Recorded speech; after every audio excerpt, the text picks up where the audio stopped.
Hey, Mark. Hey, Bart.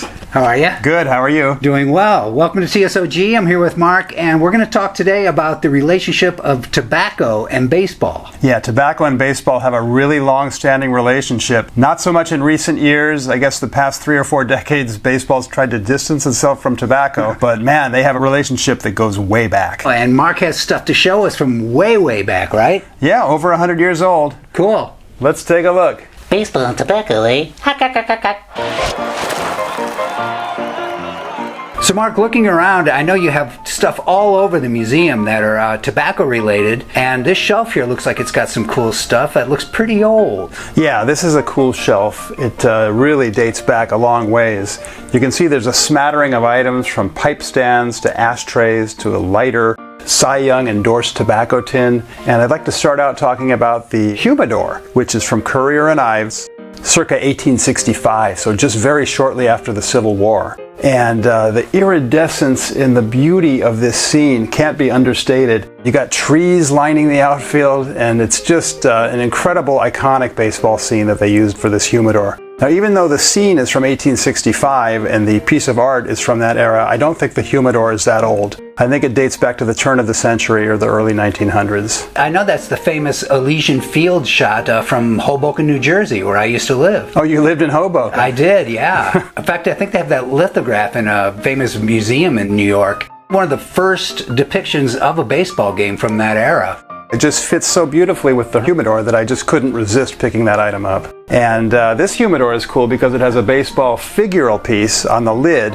which you would use to lift off the lid and get to your tobacco. Oh, how cool. And what's that next to it, that pipe? Yeah, that's a really unique little piece. I've seen a few other pipes like this, but never one exactly like that. Since they were hand carved, no two are exactly the same. So that was a nice find. That's probably from the 1890s. Wow. Yeah, very cool. Carved from one solid piece of wood. Little holes on the top like a salt shaker. Yeah, well, a real baseball hat has ventilation holes, as does this, but in this case, you would take the cap off, right, stuff the tobacco in, put the cap back on, and then the smoke would emanate from the little holes at the top of the cap. Oh, how cool.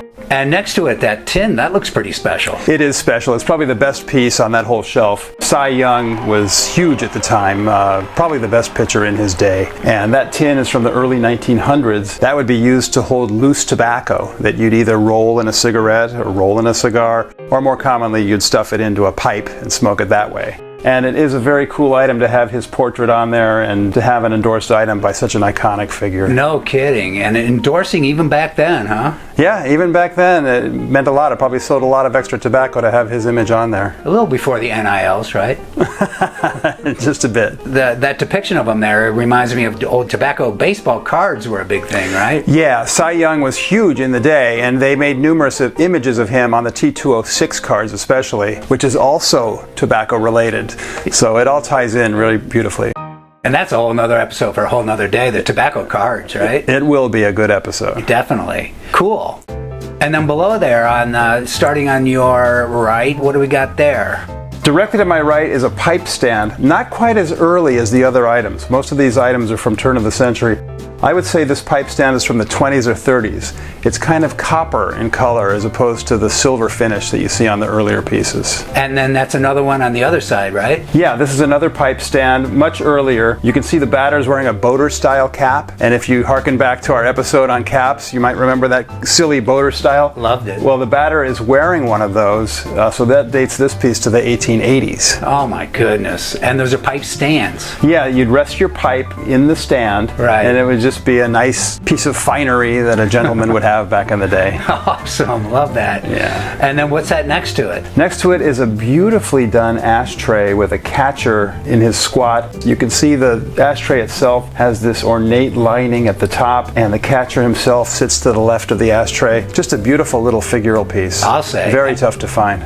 Yeah, the detail and the workmanship and everything on here, were these things expensive, or were they only for the elite? I wouldn't say the elite, but I'd say that you had to be pretty well off. Right. And then next to the ashtray, who's that cool guy? I love this guy because I love bulldogs to begin with. And this is a bulldog baseball player from the turn of the century. And you might be asking, what does that have to do with tobacco?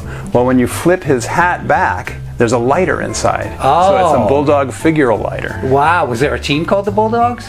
There probably was a number of local teams called the Bulldogs, but That's a lighter. Who knew? yeah, who knew? And then next to that, The final piece is, I've heard it referred to as an ashtray or a salt cellar. And I don't even know what a salt cellar is. I would guess it's a place to store your salt. maybe it's where you put salt in it to take pinches to add to cooking. Nice. Love it. And you got some other stuff in another case, right? Yeah, let's move on to the other case. Let's check it out. And before checking out part 2 of Tobacco and Baseball's early years, please like, share, and subscribe. Yes, many thanks.